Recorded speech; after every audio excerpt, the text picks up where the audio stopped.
ನನ್ನೆ ತಾನೇ ನೇರ ಡೆಲ್ಲಿಯಿಂದ ರಾತ್ರಿ ಮುಳುಬಾಗಲು ಬಂದೆ.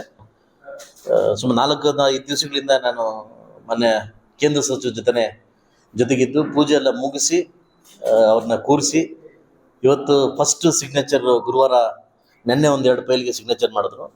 ಇವತ್ತು ಒಂದು ಟಾರ್ಗೆಟ್ ಚೀನಾ ಟಾರ್ಗೆಟ್ ಮಾಡಿಕೊಂಡು ಅತ್ಯುತ್ತಮವಾದ ದೇಶದಲ್ಲಿ ಒಂದು ಕೈಗಾರಿಕಾ ಉದ್ದಿಮೆ ಕೊಡ್ಬೇಕಂತಂದ್ಬಿಟ್ಟು ಅವ್ರಿಗೆ ತುಂಬ ಆಸೆ ಇದೆ. ನಮ್ಮ ನಿರೀಕ್ಷೆಗೆ ಮೀರಿ ನಾವು ಕೃಷಿ ಎಕ್ಸ್ಪೆಕ್ಟ್ ಮಾಡಿದ್ವಿ, ಅದಕ್ಕಿಂತ ನಿರೀಕ್ಷೆಗೆ ಮೀರಿ ಮೋದಿಯವರು ಅವರೊಂದು ಕ್ಯಾಬಿನೆಟ್ದಲ್ಲಿ ಬೃಹತ್ ಕೈಗಾರಿಕೆ ಮತ್ತು ಉಕ್ಕು ಏನು ಕೊಟ್ಟಿದ್ದಾರೆ.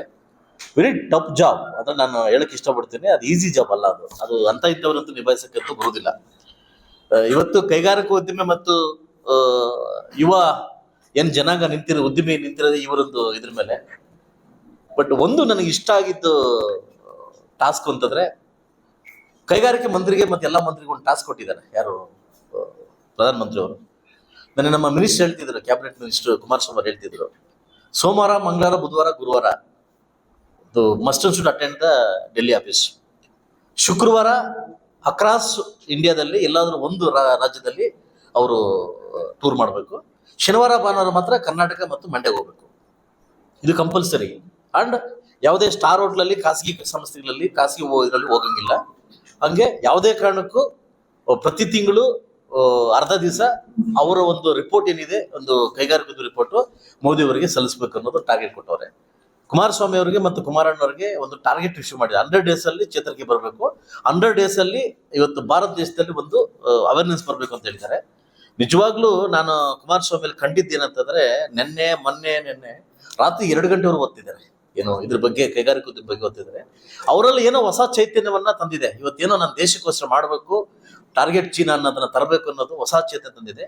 ಸೊ ಖಂಡಿತವಾಗ್ಲೂ ನಾನು ಕೇಳಕ್ ಹೋಗ್ಲಿಲ್ಲ, ನಮ್ಮ ಮುಳಬಾಗಲ್ಗೆ ಮತ್ತು ಏನು ಕೇಳಕ್ ಹೋಗ್ಲಿಲ್ಲ. ಯಾಕಂದ್ರೆ ಇನ್ನೂ 24 ಗಂಟೆಯಲ್ಲಿ ಕೇಳೋದು ಏನಾಗ್ತೀವಿ ನಾವು ಇದಾಗ್ತೀವಿ. ಕ್ರಮೇಣವಾಗಿ 100% ಅವ್ರಿಗೆ ಗೊತ್ತಿದೆ. ಸೊ ನೆನ್ನೆ ಅಂತೂ ಒಂದು ಪ್ರಸ್ತಾವನೆ ಕೊಟ್ಟಿದ್ದೆ, ರೈಲ್ವೆ ಸಚಿವರಿಗೊಂದು ಒಂದು ಮೆಮೊರಾಂಡಮ್ ಒಂದು ಕೊಟ್ಟಿದ್ದೀನಿ.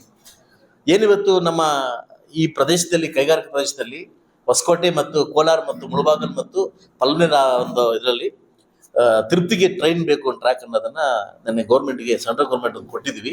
ಖಂಡಿತವಾಗ್ಲೂ ಅದು ಕುಮಾರಸ್ವಾಮಿ ನಾನು 100% ಅದನ್ನ ನಾನು ಮಾಡ್ಕೊಡ್ತೀನಿ ಅಂತ ಒಪ್ಕೊಂಡಿದ್ದಾರೆ. ಸೊ ಅದಾದ್ಮೇಲೆ ಕೈಗಾರಿಕಾ ಉದ್ದಿಮೆ ನಿಮ್ಗೆ ಗೊತ್ತಿದೆ.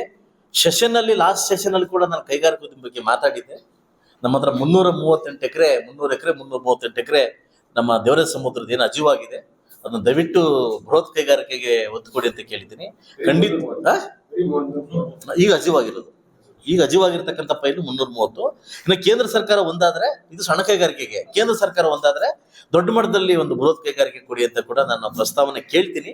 ಖಂಡಿತವಾಗ್ಲೂ ನಮ್ದೇ ಸರ್ಕಾರ ಇರೋದ್ರಿಂದ ಸೆಂಟ್ರಲ್ ಗೌರ್ಮೆಂಟ್ ಖಂಡಿತವಾಗ್ಲೂ ಈ ಅವಧಿಯಲ್ಲಿ ಏನು ಯುವ ಜನಾಂಗಕ್ಕೆ ಒಂದು ಉದ್ಯೋಗ ಕೊಡ್ಬೇಕು, ಉದ್ಯೋಗನ ಸೃಷ್ಟಿ ಮಾಡ್ತಕ್ಕಂಥ ಕಾರ್ಯಕ್ರಮವನ್ನ ಮನೆ ಕುಮಾರಸ್ವಾಮಿ ಅವರು ಮಾಡ್ತಾರೆ ನಂಬಿಕೆ ನನಗೆ ಯಥೇಚ್ಛವಾಗಿದೆ. ಒಂದೊಂದು ಕೇಳಿದ್ರೆ ತುಂಬಾ ಖುಷಿ ಆಯ್ತು. ಇವತ್ತೇನೋ ಮರುಭೂಮಿಯಲ್ಲಿ ನಮ್ಗೆ ಗಿಡ ಬೆಳೆದಂಗೆ ಬೆಳೆ ಕೊಟ್ಟಂಗೆ ಅನ್ನೋ ಖುಷಿ ಆಯ್ತು ನನಗೆ. JDS ಪಕ್ಷ ಮುಳುಗೋಯ್ತು, ಇನ್ನೆಲ್ಲಿದೆ ಅನ್ನೋ ಒಂದು ರೀತಿಯಲ್ಲಿ ಇವತ್ತು ಪುಡಿದಾಡ್ತಕ್ಕಂಥದ್ದು ಮೋದಿ ಅವರು ಏನು ಆಶೀರ್ವಾದ ಮಾಡಿದ್ದಾರೆ. ಖಂಡಿತವಾಗ್ಲೂ ಮುಂದೊಂದು ದಿವಸ ನಾವು ಸಂಘಟನೆ ಒತ್ತು ಕೊಟ್ಟು, ನಾಳೆ ಶನಿವಾರ ದಿನ, ಭಾನುವಾರ ದಿನ ಮಂಡ್ಯಗೆ ಬರ್ತಾ ಇದ್ದಾರೆ. ಸೀದಾ ಏರ್ಪೋರ್ಟ್ ಇಂದ ಮಂಡ್ಯಗೆ ಹೋಗ್ತಾ ಇದ್ದಾರೆ. So next Saturday Sunday Kolar ಕರ್ಕೊಂಡ್ ಬರ್ತಾ ಇದೀವಿ.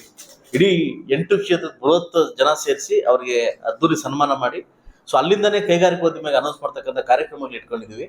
ನೆಕ್ಸ್ಟ್ ಬರ್ತಕ್ಕಂಥ ವೀಕಲ್ಲಿ ಖಂಡಿತವಾಗ್ಲೂ ಕುಮಾರಣ್ಣವರು ನಮ್ಮ ಕೇಂದ್ರ ಕೈಗಾರಿಕಾ ಮಂತ್ರಿಗಳು ನಮ್ಮ ಕೋಲಾರ ಜಿಲ್ಲೆಗೆ ವಿಸಿಟ್ ಮಾಡ್ತಾರೆ.